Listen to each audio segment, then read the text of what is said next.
This episode is brought to you by Accenture. When your advertising operations fall out of sync, everything else follows. Spotify and Accenture are working together to reinvent the rhythm of ad sales, using automation, analytics, and smarter workflows to simplify campaign delivery and access better data across the business. The result? Less time spent on operations, more time connecting brands with the moments and fandoms that matter most. Learn more at accenture.com/Spotify.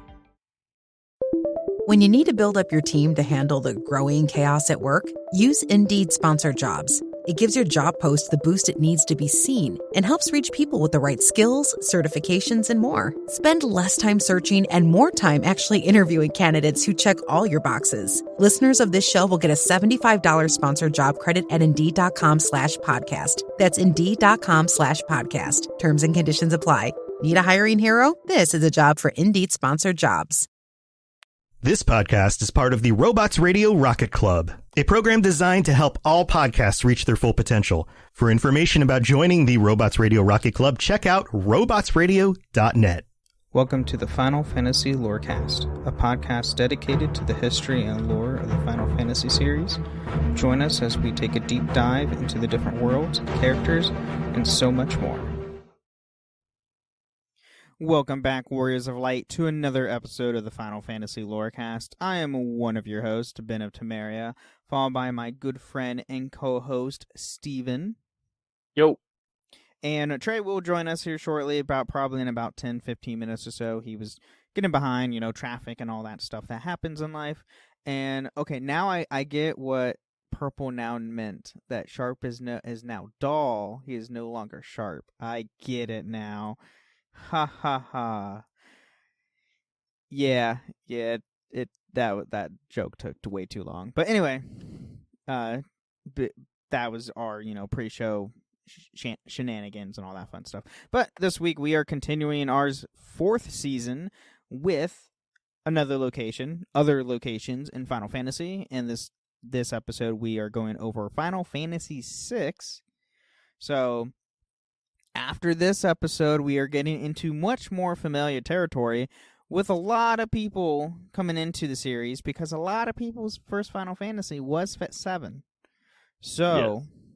Starting next week, we're going to get in a lot more familiar territory and can get a lot more in-depth because a lot of us haven't actually experienced like the later games rather than the earlier games. Although, follow up on our episode from 2 weeks ago, I've been playing 5, and I really, really enjoy it. So, that's go good. Play 5. Go play 5. Just go play all the Final Fantasies. Just play Final Fantasy till you die. I do really like the job system in 5. It's a lot of fun to kind of tinker with all the different jobs. That's nice. But to get right with it, we are, as I said, we are going over the locations in Final Fantasy VI. So Final Fantasy VI is divided up in 4 major regions. So the first region we are going into is the Figaro Narshi region. And the first location is the Ancient Castle, which is a ruined castle buried between Koglingen and South Farago. In Final Fantasy VI is accessible once the Falcon has been attained. While traveling beneath the sands, the man responsible for Farago's castle, Dives Engine, will mention that they stumble upon something. The player should decline further movement and go to the prison cells, where the cell on the far right will provide the entrance to the cavern to the ancient castle. Many enemies in the area automatically have reflect status and high magic defense. Well, that's annoying. I hope you're bringing your warriors. Right. Oh my god, yeah. Bring your warriors. Bring DPS. Yeah. And on top of that, if nobody has played 6, the Falcon is one of the airships that you get in the game. And yes, I said one of, because there's multiple airships. Right. Next we have Duncan's Cabin, which is the location. It is a small house located near South Farago in the world of balance and is the dojo of the martial arts master Duncan Harcourt. Could have guessed. can't remember if Duncan was a companion or not. I think he was. No. No. Non-playable character. I don't think I got to that point. I've only played like a few hours into it. Okay.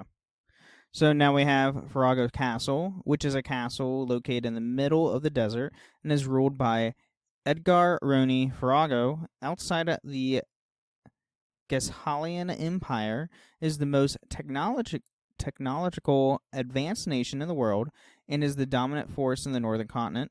The castle appears to be a traditional medieval fortification built from stone blocks with ramparts and turrets extending along its length, but unlike regular castles, there are turbines running through the turrets, alluding to the kingdom's high technology. Yes, because the castle can go bury itself in the sand, basically. I think it's that one. Yeah, I mean, that would make sense, yeah. I think they get attacked and it like sinks below the sand. Correct me if I'm wrong, everybody in the chat. Right, because I can't. Now we have Leith River, also known as Alet River, is a river that flows through the world of balance. It starts in the Saber Mountains and flows through the mountains and has two discharges. One near the port city of Nika, and the other is near Gao's father's house. The river runs into a lake close to Narshi. It passes by the Returner hideout, and the Returners built raft to escape in an emergency. Ultros, the octopus, spends most of the time in the river. Yeah. Okay. Yeah, I did do that. You like go through like these winding rapids when you escape, and then you run into that octopus eventually and fight. Oh, okay. Yeah, because that octopus is a boss, right? If I recall. Yeah. Okay. Yeah, it's super easy, but yeah. Cool. So now we have Mount Knots, which is a dungeon which appears only in the World of Balance, is located in the foot of the Saber Mountains, which is northeast of South Farago. Now, I will let everybody know what the World of Balance is. The World of Balance, or also called WOB, and Pre-C, is the title given to the unnamed world of Final Fantasy VI. For the first half of the game, the name derives from the balance of power between the warring triads that uphold the world. So, just give you everybody a heads up there. Because I know I said World of Balance, and everybody's like, what the hell is a World of Balance? Well, it's the first half of the game. Yeah, that's where you start out at. So next we have Narshi, also titled the Cauldron City Narshi in the Japanese version, and they have the Japanese name, which I don't want to butcher or pronounce. I'm sorry. Which is a town, and the first location visited in the game is a coal mining town at the northern edge of the world, governed by the Elder of Narshi. Situated in the mountains and affected by snowy conditions, Narshi resists invasions attempt by the Geshalian Empire. The town is one of the game's most important locations, and the first half of the game is where the player party makes their base of operations before they have an airship, and several storyline events, including the beginning of the Battle of the Frozen Esper, takes place here. In the later half, Narshi is visited once again for several rare items. The town is also the home of the adventuring school, the game's beginner's hall. Which I skip in every single game I ever play. The beginner's I'll hall? figure it all out. Yeah, I'll figure it out. I'm used to skipping it from playing Pokemon. Like, yeah, I got it. Press A. Oh, yeah. Yeah. Well, it's better, at least in the later Pokemon games, like the newer ones, because they actually have the option to skip it. Yeah, thank God. But, off of Pokemon, I will say the one time you shouldn't skip the beginner's hall is in 14, because you can actually get good starting gear. And since it being an MMO, you get to learn the role that you play, rather than trying to learn on the fly. So, it starts at level 15 for those. So, once you hit level 15, you can go in the beginner hall in 14.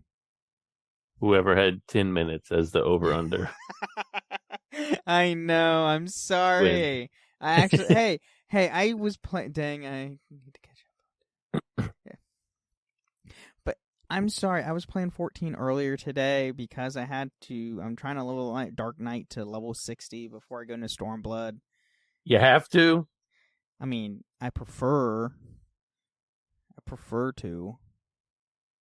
So anyway, next we have the Narshe Cliffs. They are a sub-area of Narshe located in the mountains north of the city and access through the town's mines. Pretty straightforward there. Mm-hmm. And no, I have not done the yokai event boom.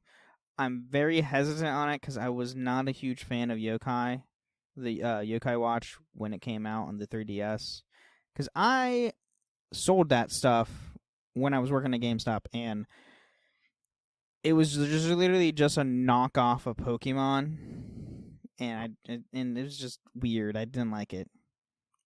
That's just me. Free mounts. I know you get free mounts, but the mounts I probably will never use in my entire life. The only mount I care for is Midgard Summer because he's a dragon and you fly on a dragon. And you get that through Heavensward for free. Play Heavensward. That's great. Next, we have the Northern Passage of the Narshe Mines, which is a dungeon located in Narshe. The mines are the location where the frozen Esper, Vala Gamada, is initially found. Hey, I think I said that pretty well. I think you do as well as you can do. And it's essentially like a giant bird. It's like Balefort.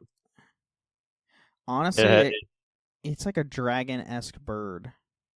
Yeah, it has the same kind of abilities as Balefort, where it's like it does a fire, a thunder, and a blizzard attack, but none of them, they don't specialize them. And yes, Purple Archer, we did. It was like 10 minutes. 10 minutes, yeah. 10 minutes before I said anything 14 related. I'm sorry. Next, we have the Southern Passage of the Narshe Mines, which is also a dungeon. The caves provide a secret entrance into town and where the Moogles make their home away from the humans. Because Moogles are Moogles. Well, you don't like Moogles?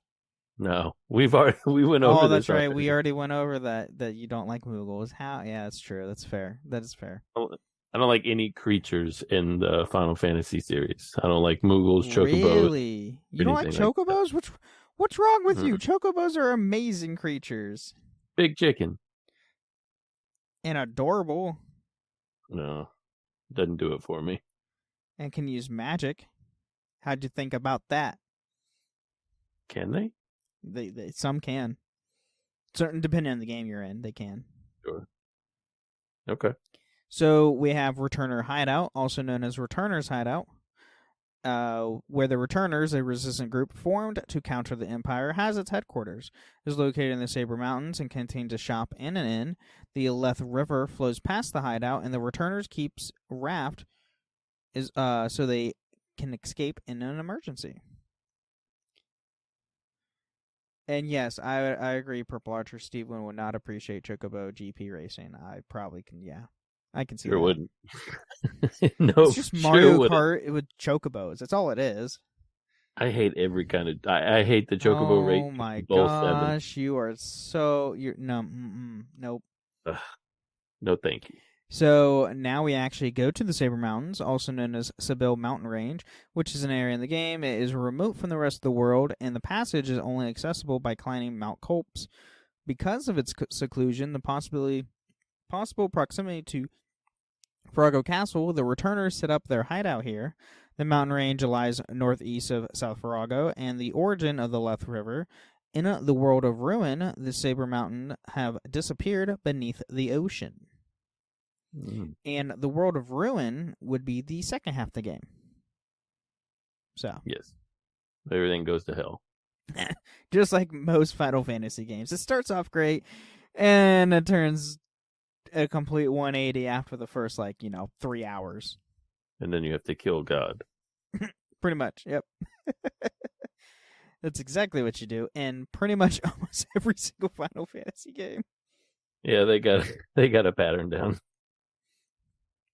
So now we have South Farrago, which is a major city. It is along with Kologan, is governed by Farrago Castle to the north and is the port town with regular ferries to and from Naka. Its residents include Duncan's wife, an influent man, various merchants, and an old man who loves to drink cider. Which cider's good. Don't we all? The pub in the south of town is a hangout for thieves and assassins. North of the town is a small dojo where Duncan teaches his students martial arts. It is the first major city visited in the game by the player party. And now we have South Farrago Cave, also known as Farrago Cave, which is a dungeon. It is a tunnel that leads to the Farrago Castle to South Farrago. It contains a recovery spring and a secret passage to the basement of Farrago Castle. A turtle lives within the cave. Exciting. If you want to go see a turtle, go to the Farrago Cave. You'll see a turtle. Turtles are great. I know I played that because that's the first area. I just don't remember the turtle. What you do? What did you kill the turtle? I bet you killed the turtle, didn't you? If I had the option, I'm certain that I did. How dare you kill that turtle? I don't like creatures. Boom, turtle power indeed. So now we have the Yeti's Cave, which is a dungeon.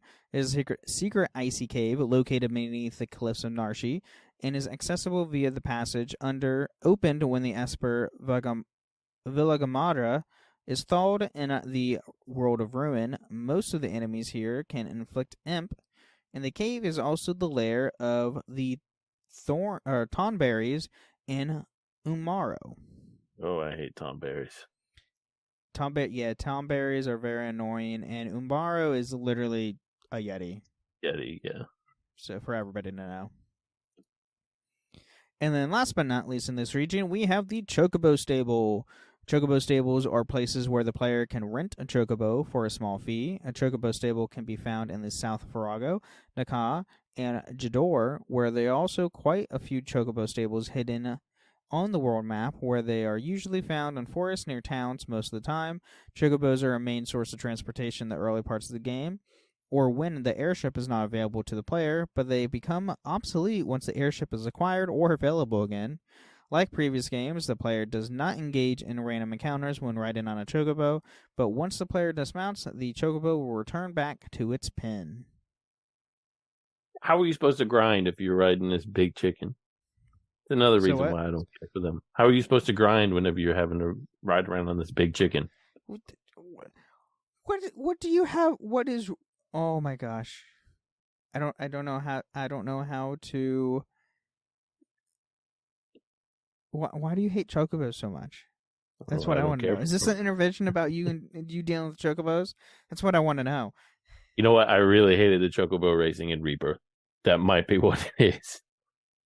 I love chocobo racing. Chocobo racing is amazing. Just wait till you get to that point, close to the end game. Okay. Well, that's fair, I guess. You'll learn to hate it too. So now we have the second region, which is the Kologan Jador region. So we have the auction house, which is located in the city of Jador, where the player can bid on various randomly appearing items. Most items are sold infinite times, but there are some that can be only bought once. The some that cannot be bought at all because of a spoiled rich kid's father always bids the highest price. Well, that's annoying. That is super annoying. Yeah, let me go bid on this. Nope, sorry, it's an untenable item, so this other kid bids more than you. Yeah. There's a mechanic in super 9. Annoying. There's an auction house in 9, and there's a mechanic to where you can like press X next to this rich guy that sits in the front row, and every time you do, he'll bid. You can basically make everybody spend all their money on crap that you don't want. And so whenever the good stuff comes up. Interesting. That's a nifty trick there. Now we have... I've never tried it. Oh, you never tried it? Okay. Now we have a Dural's Tomb, which is located in the southwest of Kolingen, and can be accessible in the world of ruin. So I'm guessing it's Daryl's tomb. Where he, just he's hanging out. It's his tomb. Now we have the Dragon Necks Coliseum, or also known as the Colosseum, which is in the northwest corner of the World of Ruin, north of Cologan and Farago Castle. The name is derived from the shape of the peninsula where the Colosseum lies. The Dragon Necks Coliseum is a battle arena where a party member can fight enemies by betting items.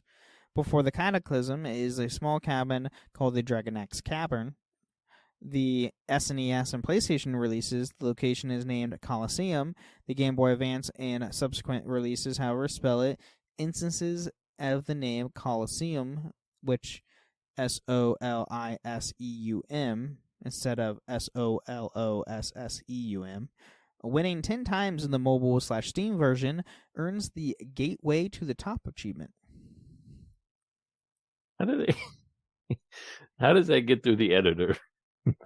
What? Knowing that the spelling is incorrect. Who knows? It's probably because something with the text, probably on the Game Boy Advance version. Because they're not even. You can only have so much of a text box. Right, but you're not even saving. I'm sure they had their reasons, but you're not even saving. You're maybe saving what, one letter? You are saving one. Oh my god, yeah, you're saving like one letter. Yeah. And you're changing an O to an I. That's literally it. Yeah. You drop an S and change the O to an I before the S. Yeah, the localization messed up there. Well, I think it's probably because they can only have it so big. Because an O will take more space than an I. That's probably why. Could be it. But who knows? Who knows? So now we have the Dragon Necks Cabin, which is the origin of the name comes from the fact that the peninsula is the shape of Dragon's Head. The cabin is located north of Cologan. Inside the cabin is a man who wishes to one day build a great Colosseum, a monument to war. In the world of ruin, the man will finally achieve his dream. Well, see, it's not all bad in the hellhole of the world. No, someone made their dream come true. Yeah, by profiting off the chaos and cataclysm and everything that happens. Yeah, somebody wins. So now we have the Dragon's Den, which is a bonus dungeon in the Game Boy Advance and 2014 iOS, Android, and Steam versions. Located north of the Dragon's Neck Coliseum on an island with a single tree, is accessible after defeating 8 legendary dragons and gaining the stone tablet. The Dragon's Den houses reincarnations of the 8 legendary dragons that are stronger than before, with higher stats, better attacks, and they all have new gimmicks to the fight to increase the challenge level. The Ice Dragon mimics the Vector Lithos. The attacks in a group of 4, while the Gold Dragon has the Runic status to absorb magic, and so forth. As the party defeats the reborn 8 dragons, seals around the dungeon link to the Dragon Shatter, unlocking new areas. When all 8 are defeated, the player can access the deepest chamber of the dungeon and face the leader of the 8 dragons, Kaiser Dragon. In addition to the 8 dragons, the dungeon also contains powerful ultimate weapons for the party members and powerful equipment pieces in general. The dungeon also houses a variety of monsters, including many new and exclusive to Dragon's Den. The first half of that, I was wondering what kind of maniac would put themselves through that torture. Stress. Yeah. Yeah. Hey, here's go fight all these dragons. Oh, by the way, once you do, you can go and do this optional dungeon. By the way, these dragons are actually now reincarnated, and they have new gimmicks to the entire fight system that you just did. And they're stronger. Yeah, and they're stronger with higher stats and new attacks. No, thank you. But cool ultimate weapon. Right? you get good gear out of it, which is, essentially the only reason people would do this. Ugh. But it also sounds like endgame stuff too, so there's also that. Yeah. So now we have Cologan, which is a village. It is located in the northwest corner of the world, and it is Rachel's hometown. The town and its history are integral to understanding Locke's past and motivations, which are, I believe, both are party members for you, correct? Rachel is Locke's lover. Old lady. Yeah. She's Locke's lover and Parrish. Oh, she dies. Oh. Yeah. Spoiler alert. She did. So Locke's a companion. Yeah. Yeah. I think he's your first. Oh, he's your thief. Okay. He's the thief of the party. Well, he's not the first person because technically you not play Rachel, she's a living dead girl. She is living That's dead what girl. Box Girl says. Oh, yeah. Yeah. Nah, we know now. So now we have Jidoor, which is the capital of the country with the same name in Final Fantasy. It is the westernmost city of the map and lies north of the Opera House. The town has an auction house, an art gallery owned by Ozer, the wealthiest man in the world, and the auction house and party can bid on randomly appearing items and win rare espers and relics. I would like to also point out, excellent comment by Box Girl. Locke is not a thief, as he'll point out. He is an expert treasure hunter. Oh, okay, that's fair. His job is thief, though. Listen, I didn't make it up. That's what he says.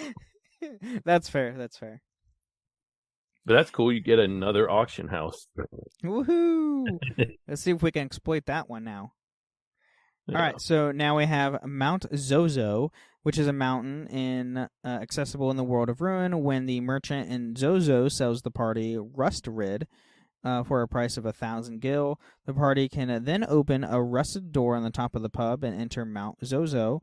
In the Game Boy Advance translation, the man who sells Rustrid also advises the party to buy Sniper Eye relics, as the enemies on the mountain have high evade to normal attacks. Well, that's cool. Nice.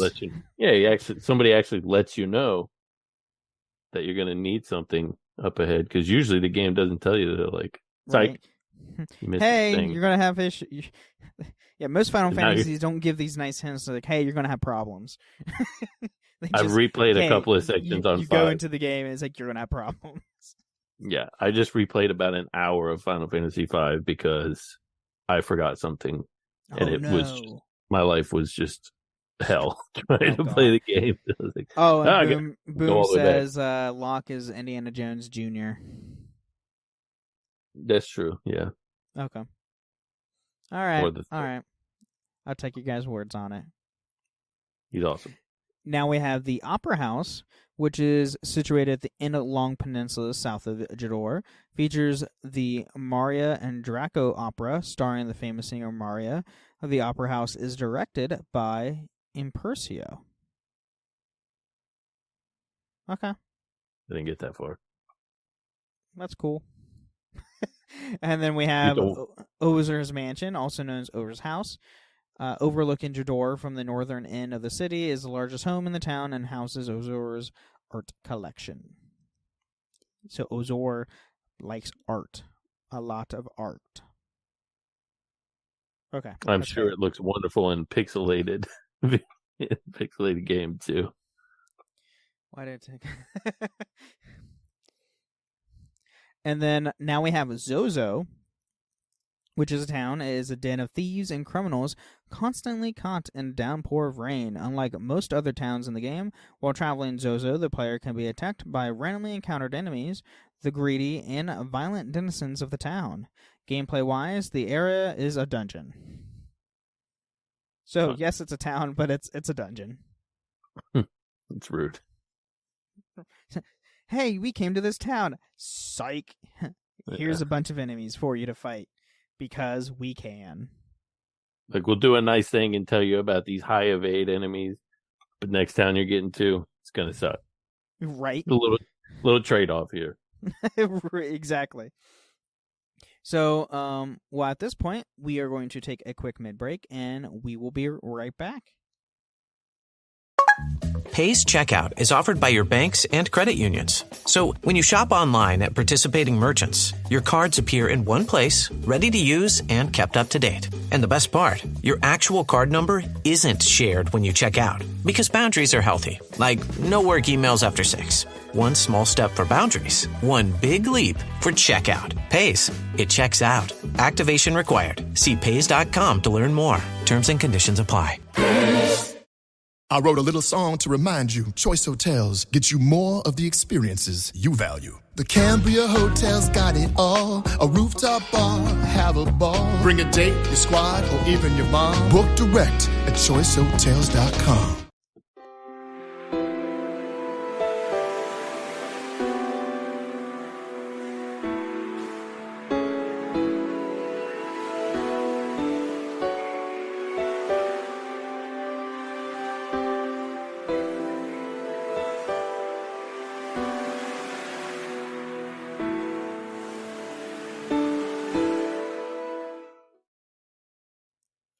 All right, thank you for. Well, this is the middle of the show. We're talking about everything with the podcast. This has nothing to do with the lore of Final Fantasy. God, that's what happens when you do too many shows. And thank you, Boom, gifting sub to Box Girl. That is awesome. I appreciate that.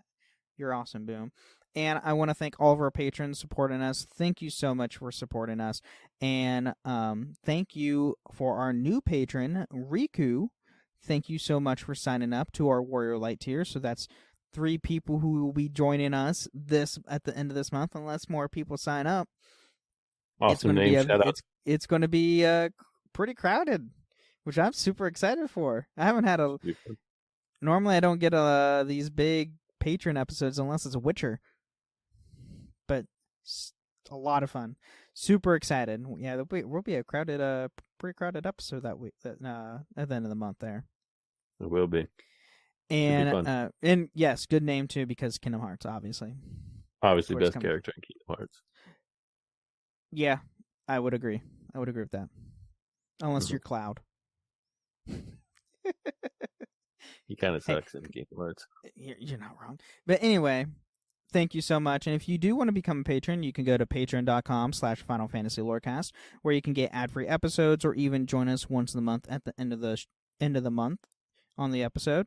You can also help us support us on Apple and Spotify. Leave a 5-star review on Apple with some words. We'll read that out loud the next time on the show, as well as a nice Spotify comment, which, you know what? I forgot to log into Spotify.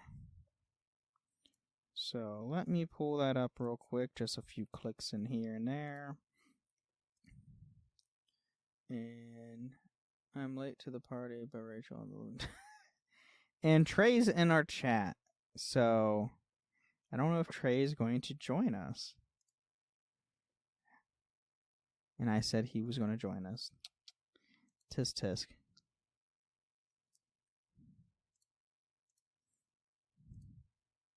So yeah, we do not have any comments on Apple or Spotify. That's all right, though. If you feel free to put in comments, that'd be awesome. And you can also find us on a few different Discord servers. The Robots Radio Discord at robotsradio.net. The Ben and Friends podcasting Discord with my other shows, such as Holocron Histories, Wizard World, and The Witcher. We're doing Final Fantasy right now. Duh.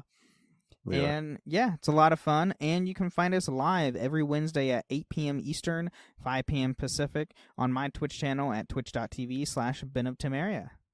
So yeah, I think that's all I have for the break. Do you have anything to add, Steven? I don't. No. All right. Well, let's get back to it.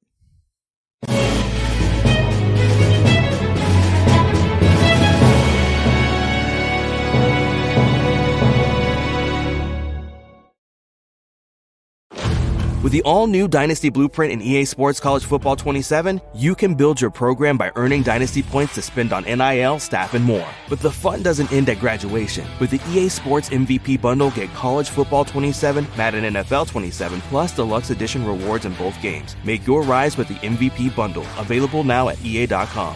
Rated E for everyone with mild lyrics, easier to interact, and in-game purchases. Includes random items. Conditions and restrictions apply. See the link for more info. This episode is brought to you by State Farm. Listening to this podcast instead of doom scrolling? Smart move. Another smart move? Getting help from one of State Farm's 19,000 local agents when you choose to bundle home and auto.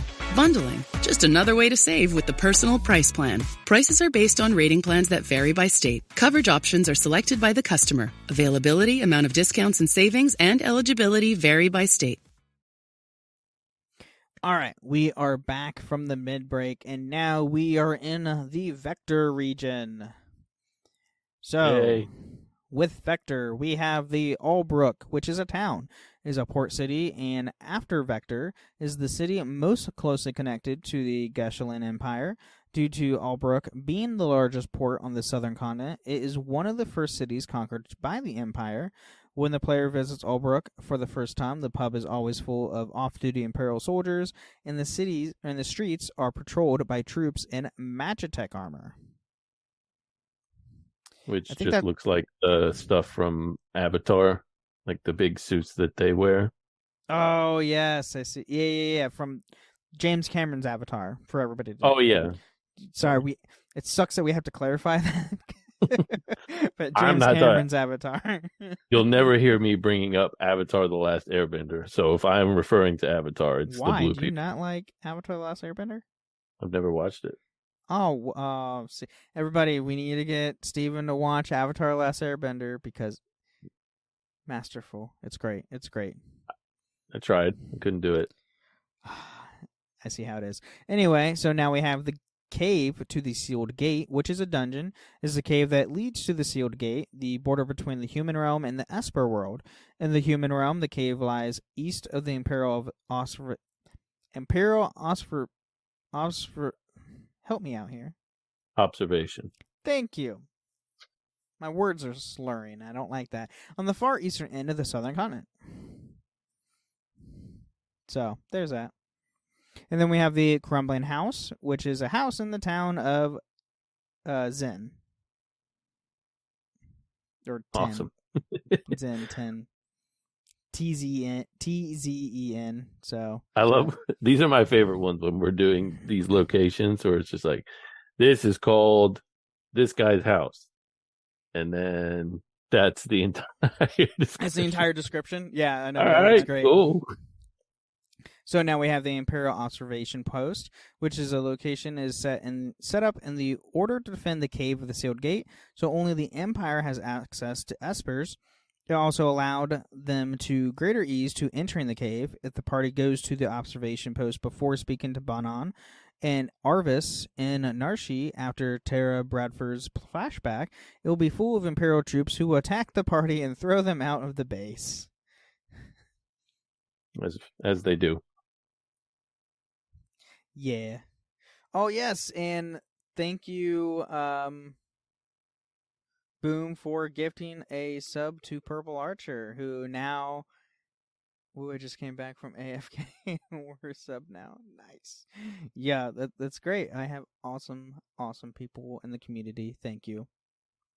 And now we have the Imperial Palace, which is located in the city of Vector. Oh, I lost my train of thought. And it was where Galshul reigns over the Empire.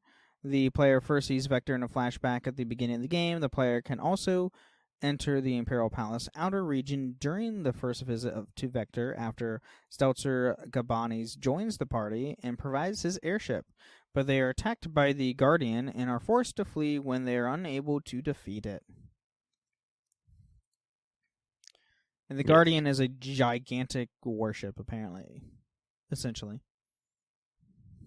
This game has a lot of technology and a lot of like Magitech stuff. It is very like 7 and 8 always get all the credit for being like the first steampunky kind of games, but there is a ton of technology in 6. Yeah, like the Magitech armor it's like I said, it's literally like the things from Avatar. Oh, yeah, exactly.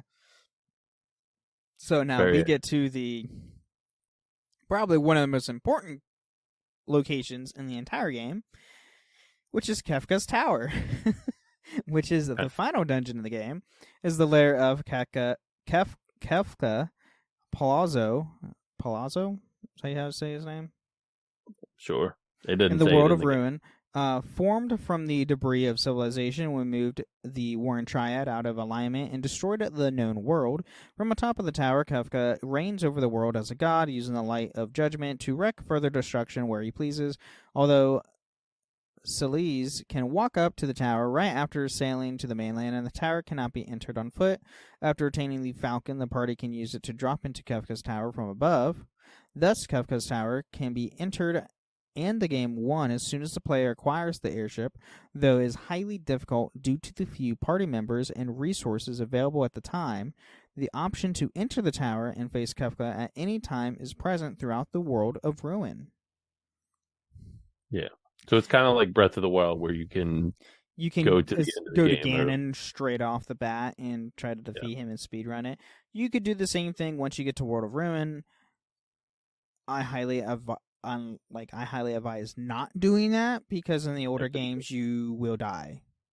Like there is no cheesing it or anything like that in these old games. Period. Somebody's probably figured it out. Oh, I'm sure someone probably figured it out, and you probably could. But for the average player, like myself, no. Yeah, don't do it. So now we have the Magitech Research Facility, which is an unrevisable location. Located in the Imperial capital Vector is where experiments on Espers are carried out and where the Empire's Magitech weapons are produced. The facility was developed 16 years ago, completing the location in the 2014 Matrix software version, earns the Terra's Truth Achievement. Okay, and before doing this episode, I never heard of the Matrix software, and it is a software used in Japan. Okay. So, it was a Matrix software was made in games in various Japanese mobile phone brands since 2001. And yes, Purple Archer Kefka is one of the best villains. He's arguably it's him or Sephiroth. Yeah, I would agree with that. Now we have the Murata, which is a small town in the southwest of the southern continent, and Lola lives here. So, that's it. Another really quick one. I mean, at least this one tells you that old Lola lives there. Right, I know. A character lives here.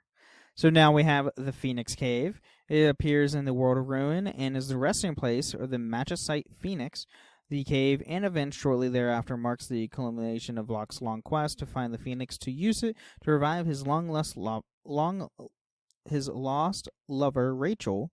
The Phoenix Cave is located southwest of Zen, marked by a starship mountain range, and can be reached via the Falcon. To drop the party members into the center of the mountain, it requires two parties to be traversed, working together to open new paths for each other to reach the final room. The dungeon is a volcanic area and is also home to one of the 8 legendary dragons, the Red Dragon. Completing location in the 2014 mobile or Steam versions earns the More Than King achievement. Cool. Right. I know, right? And the Phoenix. I mean, obviously we have to have the Phoenix in the game. Yeah, I don't care for... I'm almost afraid to say it at this point, but I don't like Phoenix either. It's taxing. Well, that's fair. You haven't read the Lost Stranger manga, have you? I highly recommend it. Go read that. It deals with more of the Phoenix. Kind of. It's the whole quest is trying to find the Phoenix down and all that stuff. Really good manga. I highly advise anybody who's a Final Fantasy fan to go and read that manga series. So now we have Zen, which is an optional town located in north end of the southern continent. Is once a monarchy before it was invaded by the Geshelin Empire. So that's cool. All we got there. And then now we have Vector, which is a city, is the capital of the Geshelin Empire and the location of the Imperial Palace and the Magitech Research Facility. The returners come to the city after Zetsun Gambani joins the ranks and provides them with an airship to save the Espers held in the Magitech Research Facility. So, yeah. And that's with the Vector region. And last but not least, we do have the Thamasa region. So we have the Burning Home, the largest house in Thamasa. The entrance is blocked by a child who lives here. According to the mayor of Thamasa, the resident who lives here keeps a large number of flame rods stored within. That would explain why everything's probably on fire. Burning house. Yeah. Why it has the name Burning Home? Probably. Now we have Crescent Island. The farthest eastern isle of the world map, Thamasa is the only village located in the region on the east coast of the land.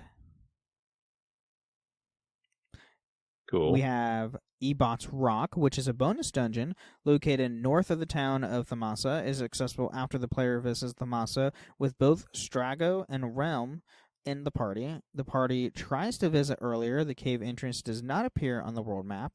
Ebot's Rock is the lair of Hadan, a legendary monster that Strago and Gunho hunted in their youth. Oh my god, that thing's a freaking monstrosity too. Hadan is a complete monstrosity. It's like a weird plant, insect-looking thing. To me, I don't know.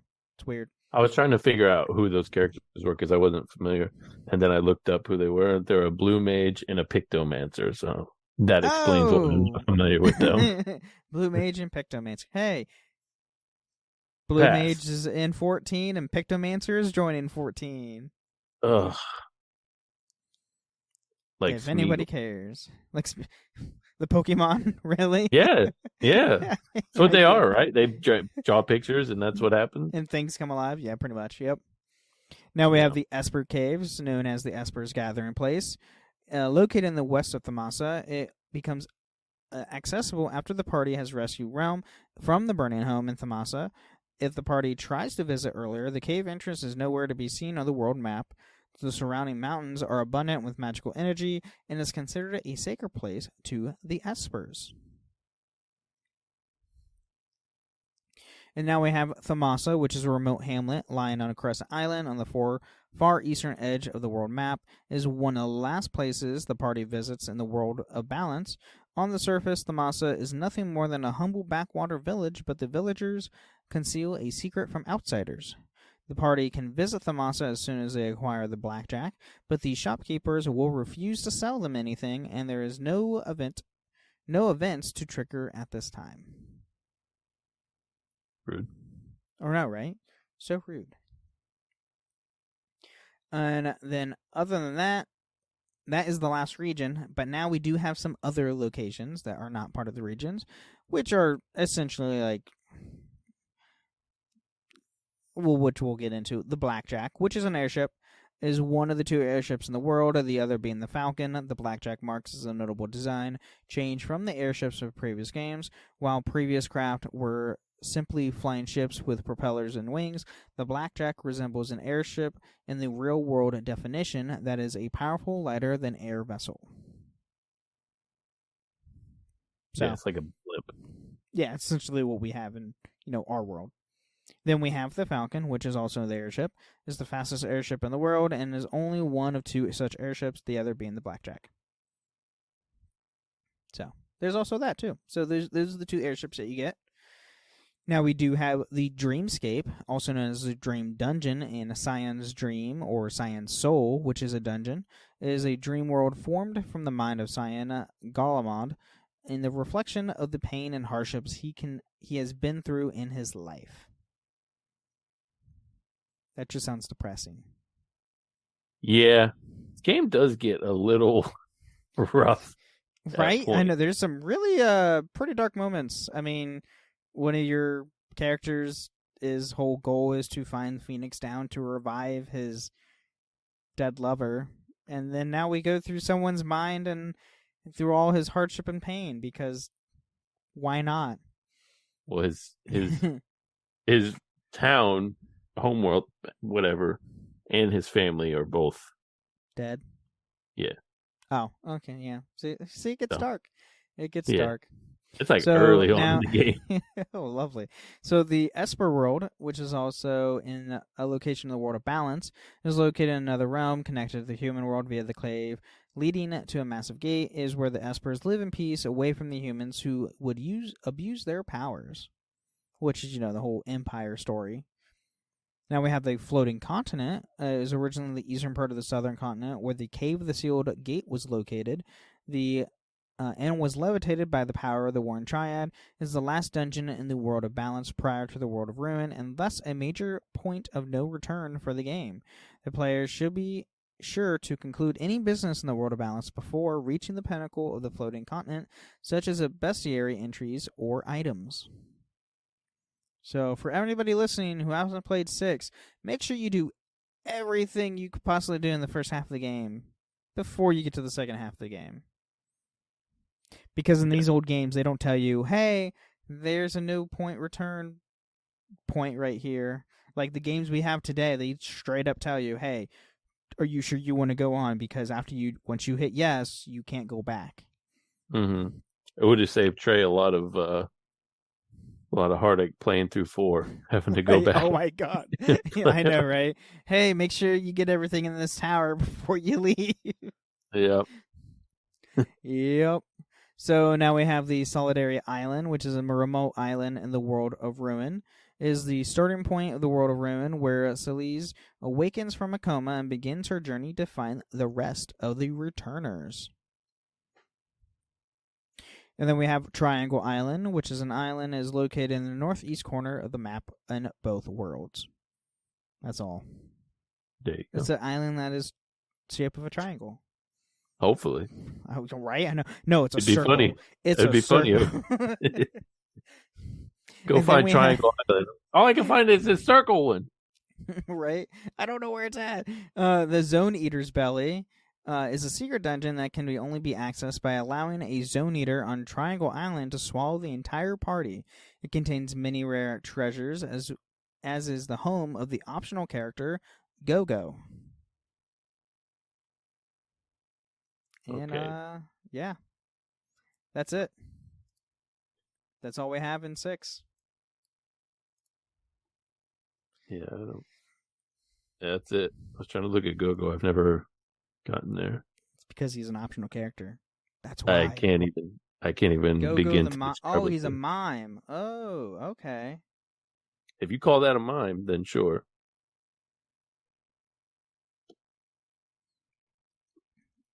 Sure.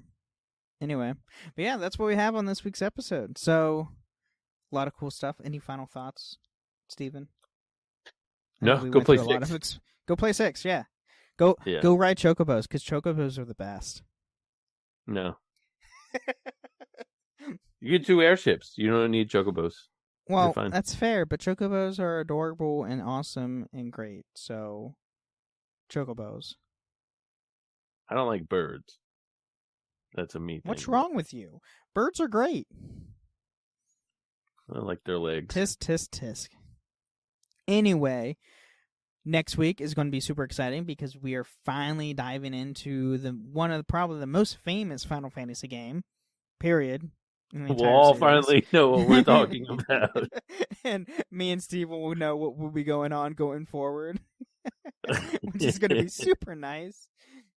Trey was not unfortunately able to join us this week, but Trey would have had a lot more insight on 6 compared to us 2, which would be nice. But regardless, going forward, it doesn't matter because we'll be going on number 7, which hopefully everybody here listening to the show live or listening to audio version, Final Fantasy VII, you might know quite a bit about. I would hope so. You know, being there's 2 now remake series, there's a 3rd one coming out sometime in the future to finally finish that up, as was the original, and, Cloud's like the poster boy of Final Fantasy, essentially. We'll need Trey here for 8, because I'm not familiar with 8. I know a little bit of 8. I did not like the combat system of 8.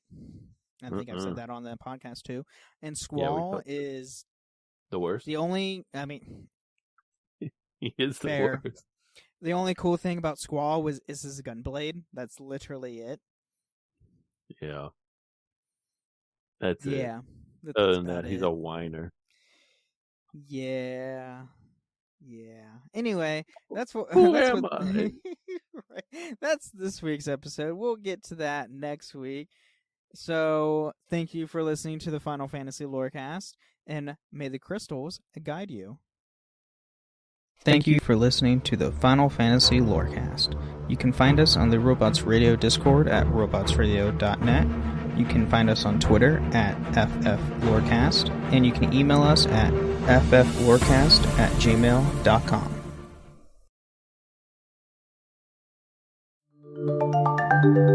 For many people facing cancer, early detection can make all the difference. On The Cancer Signal, a podcast presented by Grail, hear the stories behind early cancer detection, from patients to doctors, researchers to advocates, and more. Listen to The Cancer Signal wherever you get your podcast.